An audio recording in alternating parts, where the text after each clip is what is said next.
Wow, since DentalCAD 3.3 Chemnitz is released, selecting implant components is now faster, smarter, and more intuitive than ever. But what if I need to find compatible prosthetic parts to switch the implant connection? Let me show you. Our technology integration team provides an up-to-date overview of more than 70,000 verified components already. You can take advantage of this resource also to search for compatible prosthetic parts. Simply type in the manufacturer and hit Search Partner and System. To quickly find the right match, you can filter by tie base, US clearance, or by screw channel angulation to narrow down the options.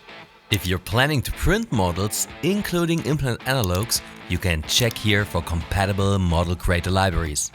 To install or update implant libraries, we recommend using our integrated library manager. And if you're looking for implant and surgical guide libraries, yes, we've got you covered here as well. How exciting!